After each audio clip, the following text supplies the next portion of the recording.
La 4G Batelma vous présente Nivava. Avec moteur original, puissance à partir de 10 kVA, garantie 1 an, SAV de qualité, fini les coupures, soyez autonome. Batimax, la qualité au meilleur prix. Panolotra anao ny fampalalam-baovao.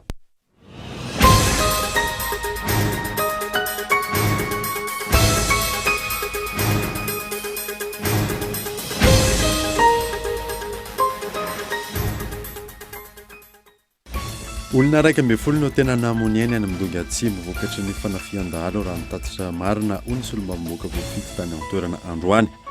Mbola mitohy hatramin'ity androany ity ny fivandonana.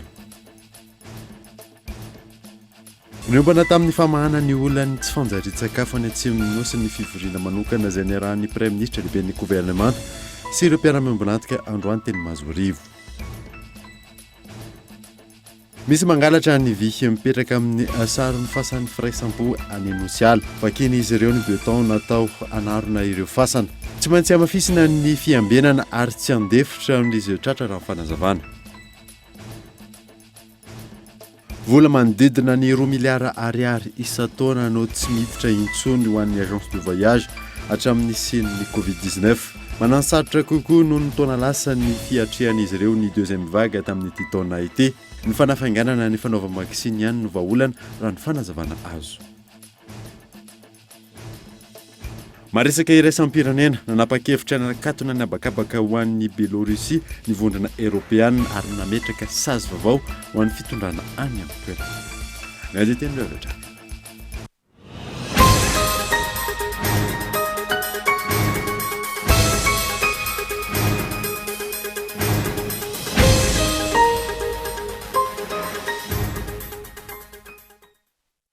Finaritra tompoko lasa sy tompoko avy taona vaovao eto amin'ny Kultivika manasana ary anaraka izany hatramin'ny farany.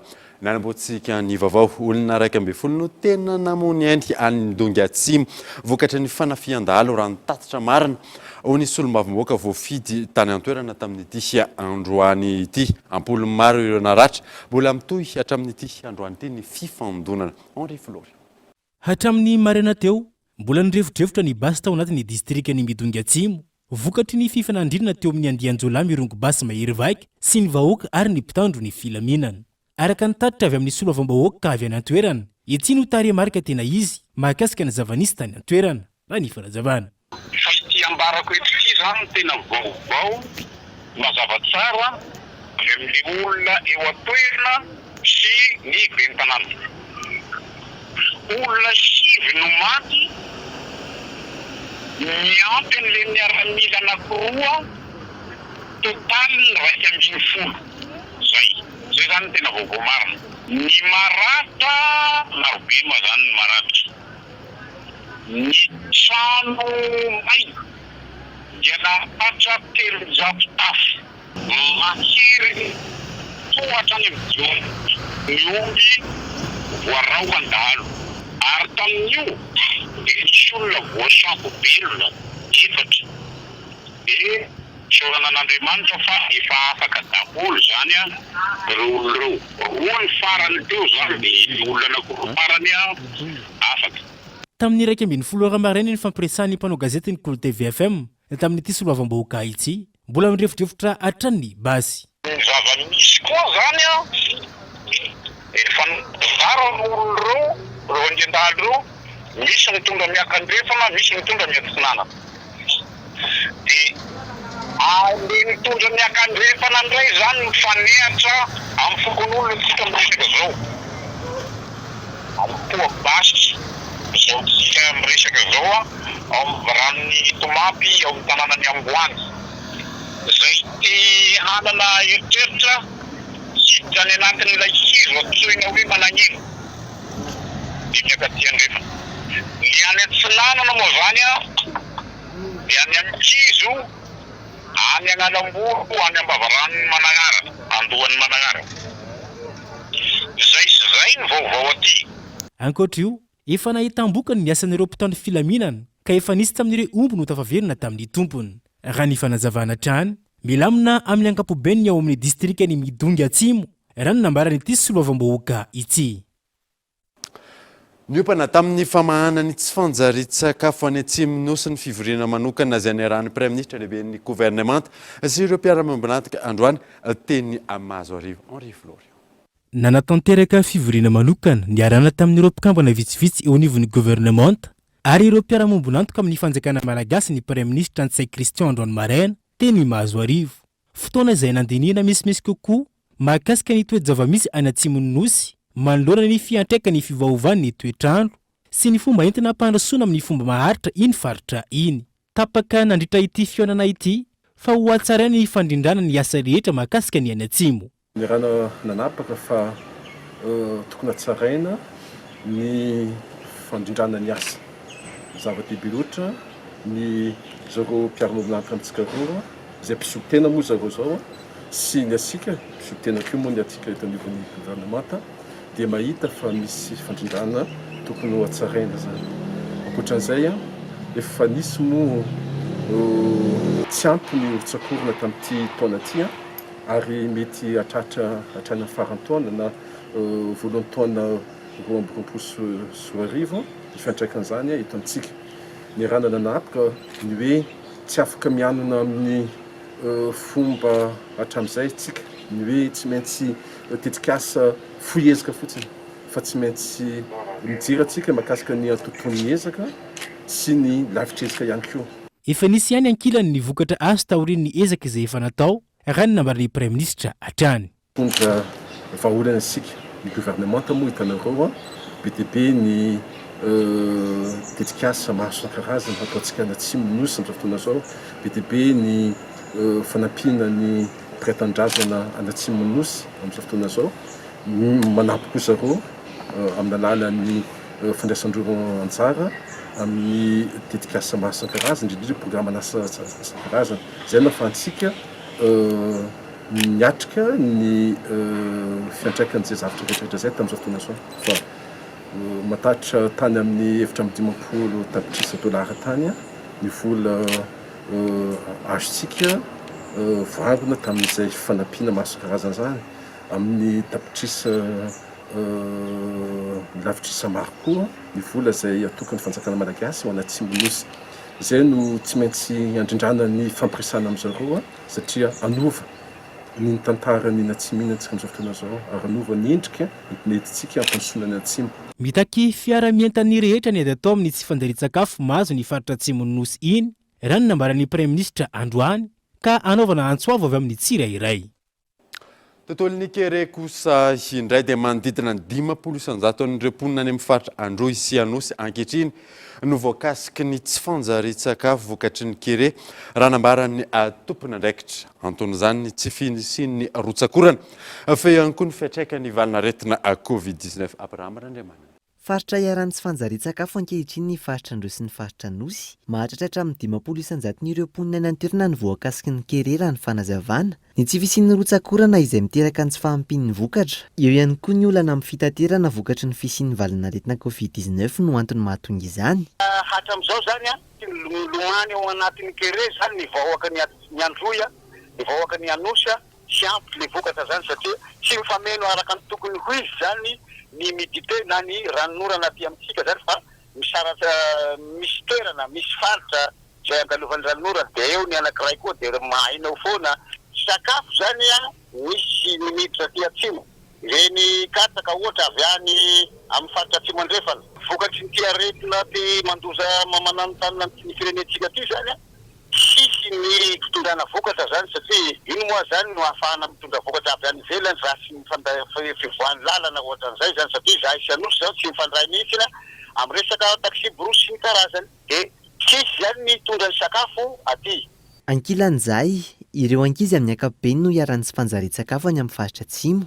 Nanomboka ny volana Janoary hatramin'ny volana Martsa lasa teo, maherin'ny 1,4 ireo zazalatsaky ny 5 taona voakasiky ny tsy fanjari-tsakafo any an-toerana. Manoloan'io, nanolotra fanampiana amin'ny tentina $100 ho an'ny UNICEF ho famonjena ireo ankizy iaran'ny tsy fanjari-tsakafo any amin'ny faritra Atsimo-Nosy ny orinasa Ambady Vy. Ankizy miisa 2,000 ao amin'ny tanànany Ampany, Bekely, Beloa, Tsiombe, Ambovombe ary ao Amboasary no hisitraka fanampiana ra-tsakafo vokatra izany. ny ray apatelon'ny olona tratran'ny kere tany amin'ny faritra atsimo nosy ny efa afaka amin'ny zao fotoana izao hoy ny tompona andraikitra amingorana tanteraka izany nanolotra fanampiana ara-tsakafo ho an'ny fianakaviana maherin'ny ray alina ny komite indienne zanatany de Madagascar iona saina.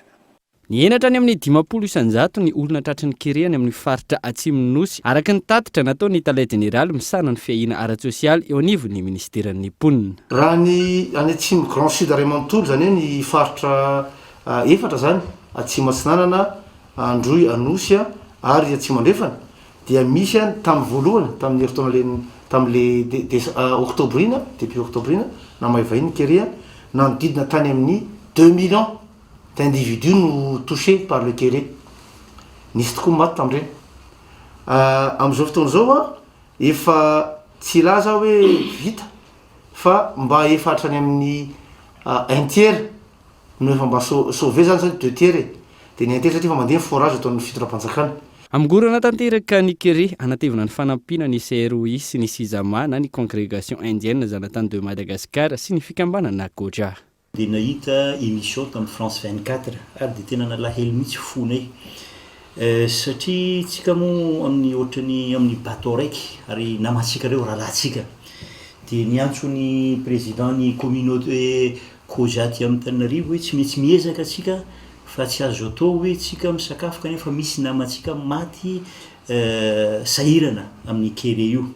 Dia sotran'Andriamanitra fa nahazo dontsika ary namatsika karana ty amin'ny Tananarivo sy dans tout Madagascar zany nanampy zareo ary on a pu faire 4 camions de 30 tonnes donc 120 tonnes anatin'eo zany vary anatin'eo menaka mbola hanao sakafo masaka koa zahay par jour 2000 personnes.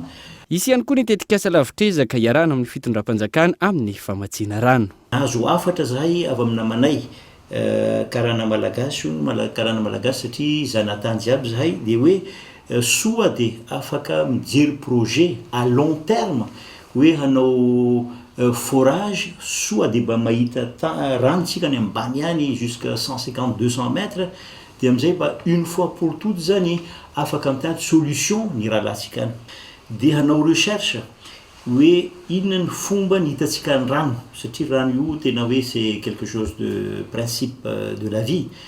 Raha sitrak'Andriamanitra mahazo ranontsika dia même misy namatsika vonona hoe hanao trano le namatsika sahirana reny ary hanampy an'zareo ny famboliana asorontsika avy amin'ny toerana sécheresse misy namatsika reo dia lasa solution éternelle zany le izy. Ny distrika Nampany, Belo, Androka, Hitampolo no isitraka izao fanampina izao. Ankoatra ny sakafo, misy ihany koa ny fiahina ny lafiny ara-pahasalamana ho an'ireo distrika voakasika. Misy mangalatra kosa ireo vy mipetraka amin'ny saron'ny fasan'ny firaisampo eny Anosiala. Vakiny izy ireo beton natao anaronana ireo fasana. Tsy maintsy amafisina ny fiambenana ary tsy andeferana kosa izay tratra raha ny fanazavana azo Everechard. Indro ny atona no nisy nandroba ny vy amin'ny foto-drafitrasa teny anivon'ny fasan'ny firaisampo Anosiala ny asabotsy lasa teo. Sarina fasana miisa enina no pitihan'ireo mpangalatra angalan'ny vy anatiny tamin'izay. Voaloha zavaina tsara fa tsy le fasana mivaky fa le galety, le saro le fasana zany no alaindra reo le vy. Iny no pitehany. Dia rehefa fanenjehan'ny andro masom-pokon'olona moa izy dia zareo lasa fa le vy nitratranay teny an-dalana. Dia nentina niverina ny anankefatra dia nialiny ihany zany niverena ny tato ny anankiroa. Dia somary nampidiny taty mihitsy izy nizy anaty lavaka zany dia tsy azo le izy. Tsy hen'ny olona zany le izy le kapokapoka anaty lavaka dia tsy heno tamin'ny alina. Dia lasa ndrareo ihany zany vian'ny galety anankiroa. Fa nefatra moa tonga zamantsara ny an-tranana. Na tsy mbola misy mpiambina aza ny fasan'ny firaisampo eny Anosiala. Takina ny fahatongavan-tsainy rehetra manoloana ny mahazava-dehibe ny toerana. Amin'ny toedra raha misy amin'izao fotoana izao, hoy ny fanazavana. Olona be dia be zany voakasika ty zavatra ty fa tsy hoe olona tokana nasala amin'izany dia tokony mba ho tonga saina ihany tsika amin'ny zavatra ataon'ny fanjakana ohatro zany mba handraisana fipetra. Zay zany eto aloha dia amin'ny tomobila mantroa tena miezaka mihitsy zany zay hiaro an'ity zavatra ty ary hiambina an'izy ty. Raha tratranay eto izy zany tena ilana tsiny mihitsy fitondram-panjakana fa mety hiaran'ny fitsaram-boako eto amin'ity fasana ity satria ty fasana namboarina an'ity dia tokony manomaty izy ty fa tsy gafogafiana fotsiny hoe potipotehana faritany na zava-panjakana. Ny sary-pasana mbola mipetra-potso no lasibatry ny alatra treto. tsy maintsy hamafisina araka izany fiambenana ary tsy handeferan'izay tratra manimbaziba sy mandroba ny fodrafitrasa hoy ny teo anivon'ny komuna Nosy Ala. Hatramin'ny fotoana nanaovana ny fanadihadiana, misy 12 ny razana milevina eny anivon'ny fasan'ny firaisapo a Nosy Ala. Ireo antotanisa mahakasika ny fivoaran'ny valanaretina Covid-19 eto Madagasikara indray netona aminao anatin'ity fanadihadiana manaraka ity araka ny tatitra izay navoaka ny ministera ny fahasalamam-bahoaka io nasaina. Olona efatra indray no lavan'ny valanaretina Covid-19 teto Madagasikara ny alatsinainy ny Pentecoste teo raha 570 vavao amin'ireo 270 natao fitiliana ary 310 ny sitrana somatsara. Amin'ireo tranga vaovao 730 ny eto amin'ny faritra Analamanga izay mitsinjara ho tahaka izao. 5 tao amin'ny distrika Nambohidratrimo, 7 tao Antananarivo Atsimon-drano, 1 tao Antananarivo Avaradrano ary 30 ny Antananarivo Renivohitra. Ny an'ny faritra hafa kosa indray dia nahitana tranga 3 tao amin'ny faritra Boeny, Vatovavy Fitonany, Analanjirofo, Iorombe ary Atsinanana kosa samy nahitana tranga iray avy. Hatramin'ny 13 Martsa 2020 no mankaty 7,704 ny olona efa voan'ny Covid-19 teto amintsika, raha 7,503 no sitrana ary 10 no lavo. Hatramin'ny omaly miisa 900 ny olona manaraka fitsaboana, 720 ny tranga misy fahasarotana na ny forme grave. Malalaka tanteraka ny fanaovana vaksiny fanefitry ny Covid-19 eto amintsika ary efa miparitaka manerana nosy izany. Mbola ao anatin'ny amiana ara-pahasalamana isika amin'ny zao fotoana izao ka tokony hotohizana hatrany ny fiara-mientana sy ny fifanomezan-tanana gadao Andretsalavo. Mitohy hatrany ny fanaovana vaksiny eto amintsika, andalana ihany koa ny fanadihadiana mikasika ilay mpitsabo nodimandry tao Fianaratsoa. Nanambara ny ministry ny fahasalamam-bahoaka fa rehefa tojo ny tranga toy izao, efa misy ny protokôla ao anatin'ny inisiativa Covax izay tsy maintsy arahana ka antony nampiakarana ny razana taty Andrenivohitra. Teo ihany koa ny fangatahan'ny fianakaviany, ny anokafana fanadihadiana manokana, ahafantarana ny tena antony marina nahafaty ity mpitsabo ity. Malalaka tanteraka ny fanaovana vaksiny na tsy eto amintsika. Ny vaksiny dia ohatran'ny vaksiny rehetra na tamin'ny mbola kely ary ny ankizy dia natao vaksiny dia misy ny vaksiny manonitra, misy ny vaksiny tsy manonitra.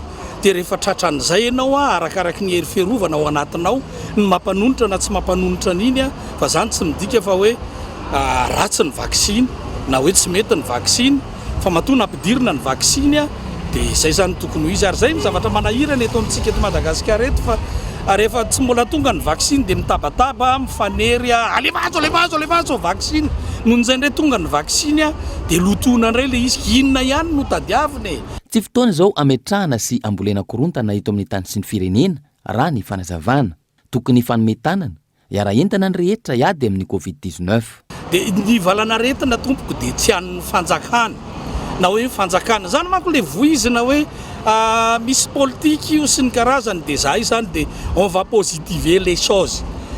Rehefa hoe misy politika ary io dia sao dia any aminao any no mipitika le politika dia aleo amin'ny tandrina. Dia ny dikan'izany dia tsotra.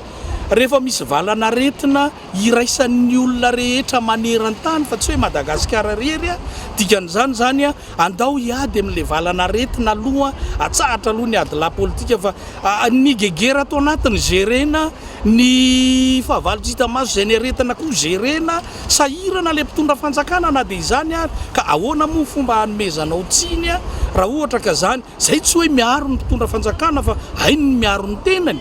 Efa tratra ny 12 ny volana Martsa lasa teo ny pika araka ny nambaran'ny tompon'andraikitra. Ankoatra ny fanamafisana ireo fepetra sakana, isy ny fanatanterahana fanadihadiana, amantarana ny loharano ipoiran'ireo cas grave izay mbola maro anisa amin'izao fotoana. Ho fanampy ny CVO sy ny CVO+, efa tonga eto amintsika ihany koa ankehitriny ny vaksiny Covishield izay azontsika tamin'ny alalan'ny inisiativa Covax ary efa mipaka saika ho manerana ny nosy. Tonga eto amin'ny fotoanany dokavarotra isika aorianan'izay ataontsika mahakasika ireo agence de voyage eo ihany koa ny tsenany lavanilina rehefa avy eo.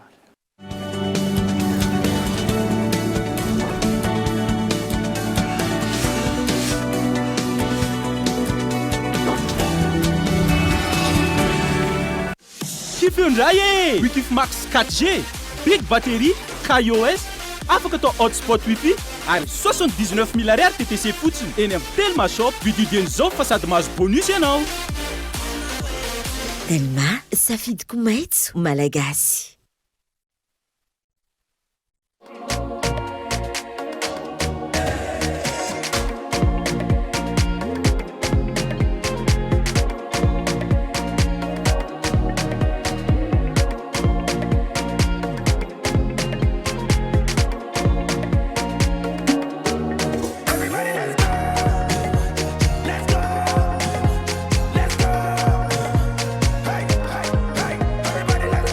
Ankafiziny baolina kitra miaraka amin'ny UEFA Euro 2020.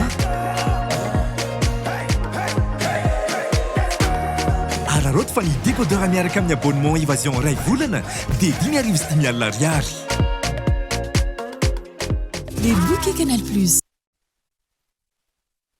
Pour toutes vos installations et équipements, choisissez une marque avec certification aux normes et qualité imposée par le marché mondial. D'origine espagnole, Solera vous propose une large gamme pour toutes les catégories. Des produits soucieux de votre protection, à la fois robustes et faciles à installer, avec des composants conçus avec précision. Vous aussi, choisissez le spécialiste garanti en électricité, choisissez Solera. D'origine espagnole, représentant exclusif Batimax. Batimax, la qualité au meilleur prix.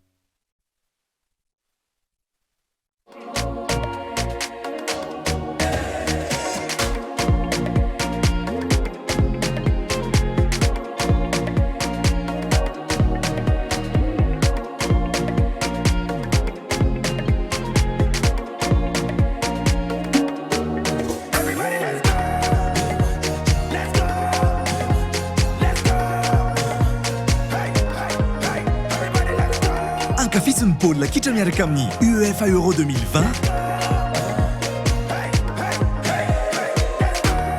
Araroto fa ny décodeur miaraka amin'ny abonnement Évasion ray volana dia 5,5 ariary.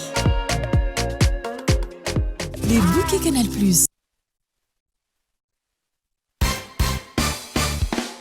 Maman Lisa, c'est l'heure. Ok Marcos. Ah, tsara izy zay. Tsenao ma, paty presto io. Hafa koa tsara salahy, tsara manafo, atao lasopy, atao misao, tiantan'olo be, mafoka mosary, elle est délicieuse. Maman Lisa, ino ty? Presto. Maman kokoa. 700 ariary.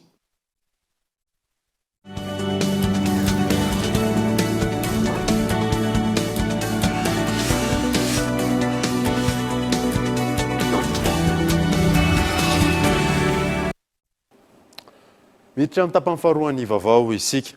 Vola manodidina ny 2 miliara ariary isa-taona no tsy miditra intsony ho an'ireo agence de voyage hatramin'ny sin'ny Covid-19. Manansarotra kokoa noho ny taona lasa ny fiatrehan'izy ireo ny deuxième vague tamin'ity taona ity. Ny fanafainganana ny fanaovam-baksiny ihany no vahaolana raha ny fanazavana azo miantarandriana. Eto amin'ity agence de voyage iray ity, latsaka ny 500 ny mpiasa sisa no miasa eto. Hatramin'ny sin'ny Covid-19 teto Madagasikara, maro ireo agence de voyage tahaka azy ireo ny katona tanteraka. Mafy kokoa noho ny hatrehana ny Covid-19 ny taona lasa ny fiatrehana izany tamin'ity taona ity, araka ny antotanisa, mialohan'ny nidirany valanaretina teto Madagasikara mandina ny 2 miliara ariary isan-taona ny vola mihodina amina agence de voyage iray. Ny taona 2024 nidina hatrany amin'ny 700 izany, ary amin'izao fotoana izao efa tsy misy intsony ny vola mihodina, nitombo ihany koa ny trosany orinasa.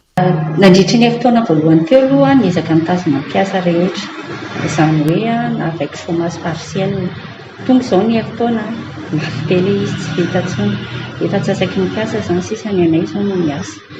Dia nafana nanodina izay tao anatin'izay dia niaraka tamin'ny fangatahana ny resaka projet liafina sy ny fiariana zany no nafana nanodina ny orinasa hatramin'ny hatramin'izao. Satria araka ilay teniko teo hoe rehefa misy zéro zay nandritra ny fotoana, so ihany nisy an'ilay programme fiariana moa zany tonga nefa n'izao fotoana hoe tsy maintsy mamerina an'ilay vola, tsy manana ilay possibilité hamerenana an'ilay vola mihitsy izay na ariary satria tsy inona tsy misy revenu.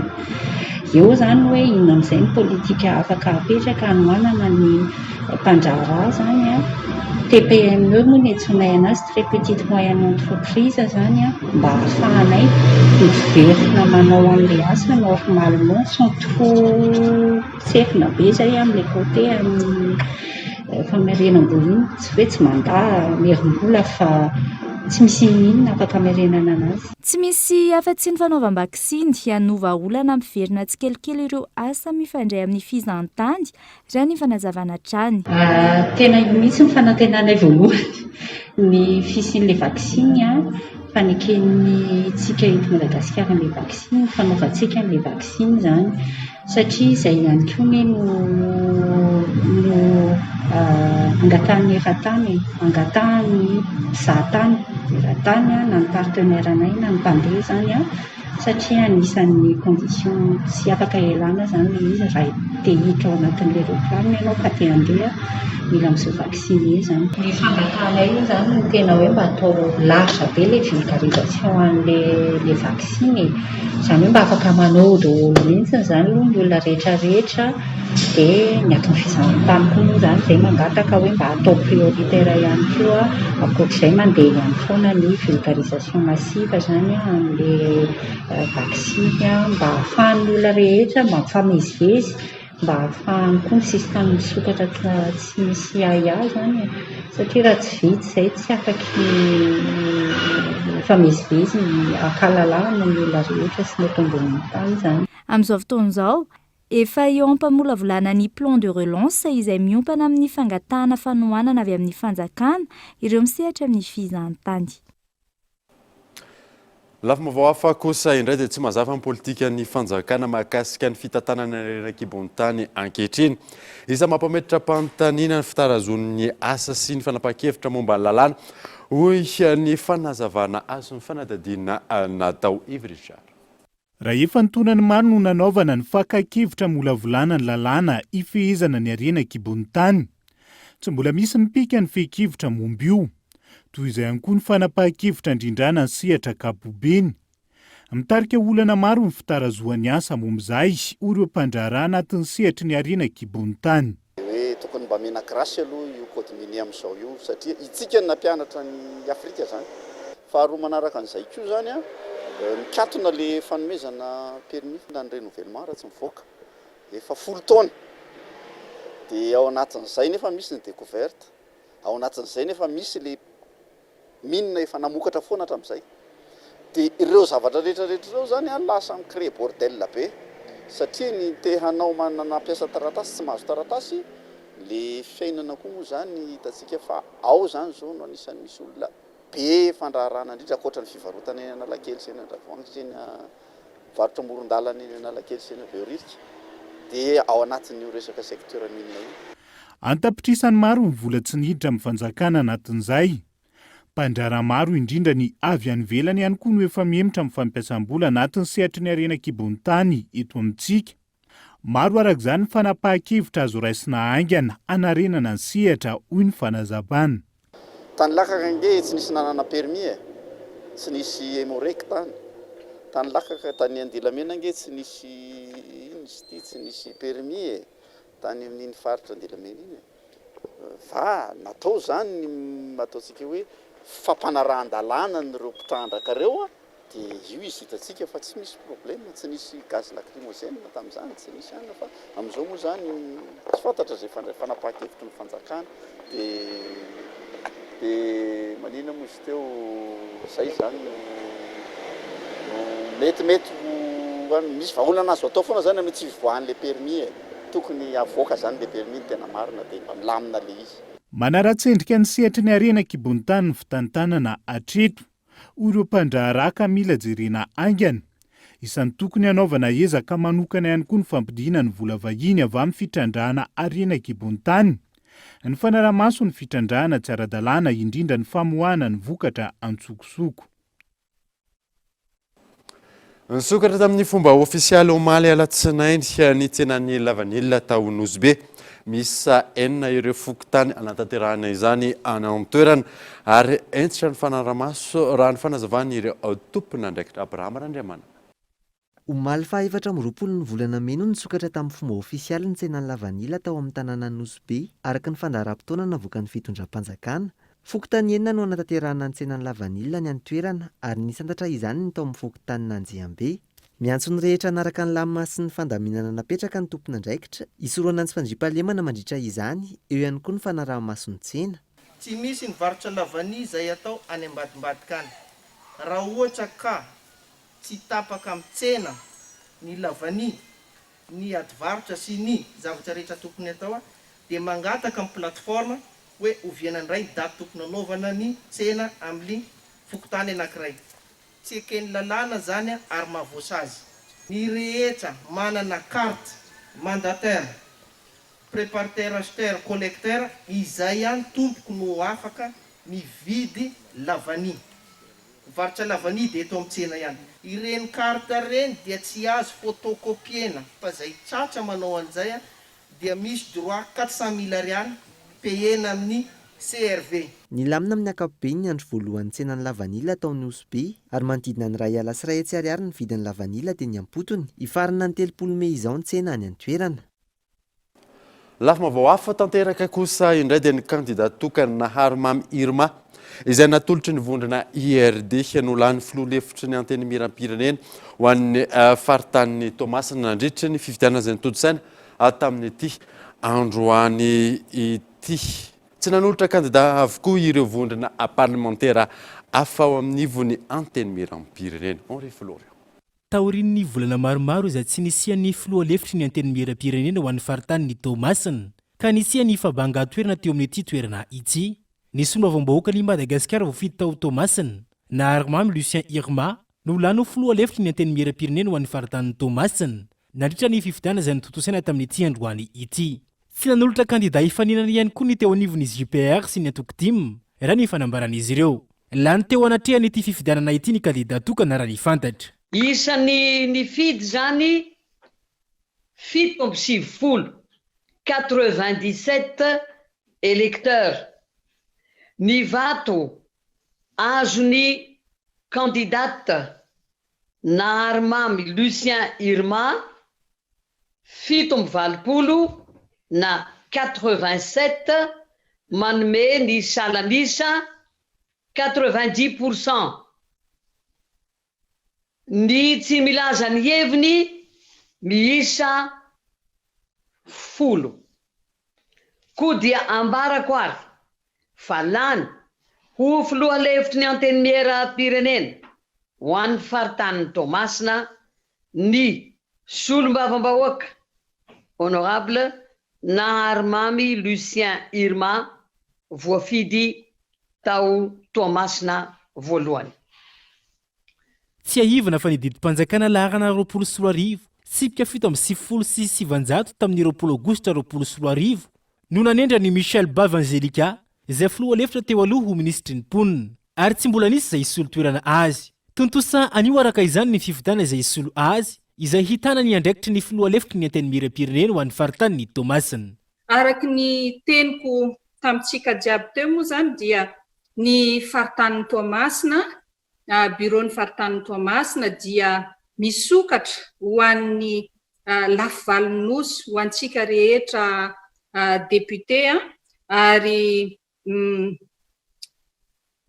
ary tsy mialonjafy zany izahay fa dia vonina mandray eto moa zany dia mbola mamerina hatrany ireo rehetra tsy ny kely soroka nanao izao nanatotosa izao fifidianana izao nizotra tamin'ny firindrana ara-dalàna indrindra moa fa ireo honorable isany zay tsy ho tanisaiko eto fa isika rehetra mahafantatra an'izay andraikitra ny raisitsika tsirairay avy ambonin'izay dia Ramatoa filohan'ny anteny miram-pirenena zay miezaka mandamina hatrany ny firaisankina sy fifankatiavana misy amintsika député hombako manana miaraka aminy koa izany fa dia ny solombavambahoaka Naharimamy Lucien Irma izay efa filoha lefitry ny kongresy ny tetezamita tamin'ny taona 2014 ary mpikambana ambony tao amin'ny filan-kevitra ambony ny tetezamita ny taona 2014.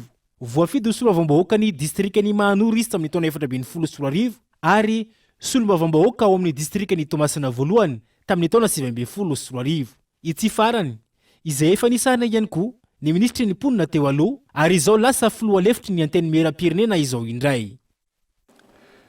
7 no nanantona ny CHUGRA noho ny lozam-pifamoivozana ny alatsinainy a Pentecote nitomby io isy io raha oharina tamin'ny taona 2022 na izany aza tamin'ny Pentecote sy alatsinainy Pentecote ny hena manodidina ny 50 isanjato ny tahan'ireo nanantona avonjy taitra miantarandrianay. Nahitana fianana raha oharina ny taona lasa ny isan'ireo tonga tao amin'ny vonjy-taitra ny CHUGRA tamin'ny fetiny Pentecote sy ny alatsinainy Pentecote. Araka ny antotany sahazo ny taona 2022, misa 720 no nanantony izany na nanao ny consultation, 2 no namoy ny aindy. Tamin'ity taona ity, 100 no nanantona ny vonjy-taitra ary 2 no namoy ny aindy. Mitana ny laharana voalohany amin'ny fanantonana ny hopitaly ny lozam-pifamoivoizana ary ny tombony antotanisa tamin'ity taon'ity tamin'ny alatsinainy Pentecote raha oharina ny taona lasa. Misy an'ilay hoe confinement zany tsika ao anatin'ny sabotsy sy ny alahady Pentecote dia azo lasainy hoe izay zany miantony hoe nampiena anazy. Pentecote zany ny lundi de Pentecote zany no somary nitombo kely ny teo amin'ny accident de circulation satria mety efa manisy mivoaboaka kely le olona zany satria ny latsinainy tsika tsy confiné intsony. Ny Pentecote izy zao vitsy de vitsy nakefatra fotsiny fa ny lundi de Pentecote izy zao natratra 7 amby 20. Ny hospitalisation zany 4 amby 20 zany tamin'ireo hiditra hospitalisation. Namony zany tamin'ity Pentecote raika amby 20 sy 2 arivo ty tsy nisy fa ny cadavre en dépôt zany le maty naterina nakaty amin'ny hôpital zany no nisy. Intoxication alimentaire zany tamin'ity Pentecote dia tsy nisy aloha. Raha ny antotany satrany, ny total 520 tao anatin'ny 2 andro izay no nanantona ny vonjy-taitra tao amin'ny CHUGRA noho ny accident en responsabilité civile, accident domestique miisa 13 ary accident de voie publique miisa 4. Ny distrika ny Antala no nanomboana ny asa fanarenana ireo lalana izay mampitohy ny renivohitra ny distrika sy ny commune ho an'ny faritra Sava. Akoatra ny fanarenana ny lalana, nisy ihany koa ny famakina lalana vaovao Gaëtan Andriatsilava.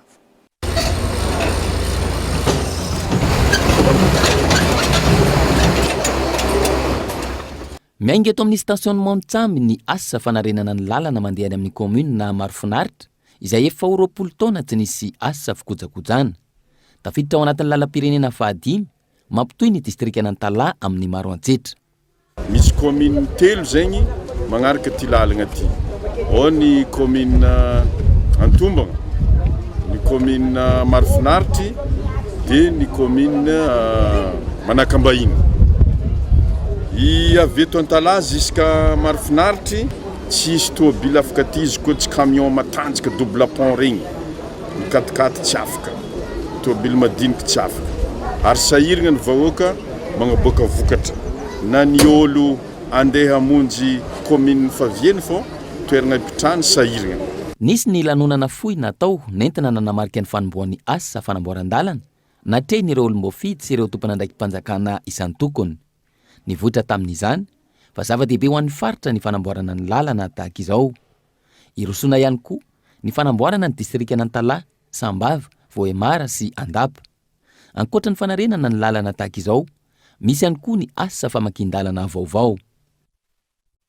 Maresaka iraisam-pirenena kosa indray dia nanapa-kevitra ny nakatona ny abakabaka ho an'ny Bielorussia ny vondrona Europeana ary ametraka sazy vaovao amin'ny fitondrana any amin'ny toerana fanandiana. Ny alin'ny 420 meno nivoaka ny fanapahan-kevitra ny vondrona Europeana amin'ny fanakatonana ny abakabaka ho an'ny fiaramanidina avy any Bielorussia, sazy izay miantefa mivantana amin'ny fitondran'ny Alexander Lukashenko. Ity farany izay vao endrikendrika nanodina fiaramanidina iray ho an'ny Minsk. Nangataka ireo kampania pitaterina ihany koa ireo firenena 720 mikambana ao amin'ny vondrona Europeana mba tsy handalo any Bielorussia ary mitaky ny famoahana ny mpanoratra Roman Protasevich sy ny vadiny. Mangataka ihany koa ny isian'ny fanadihadiana ataon'ny Organisation de l'Aviation Civile Internationale mikasika ilay sidina tany Minsk. nanamafy ny fanohanan'ireo fehi-kevitra nivohitra tany Bruxelles ireo ny filoha Amerikana Joe Biden ary miantso ihany koa amin'ny siny mangarahara mikasika ny antony mazava na nodinana ilay fiaramanidina. Dia izay mamarana vaovao tamin'ity andro anty ankasany nanaraka izany soafa tsara atao tompoko.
Avec moteur original, puissance à partir de 10 kVA, garantie 1 an, SAV de qualité, fini les coupures, soyez autonome, Batimax. La qualité au meilleur prix. Vous a présenté Ni Vavo. La 4G by Telma vous a présenté Ni Vavo.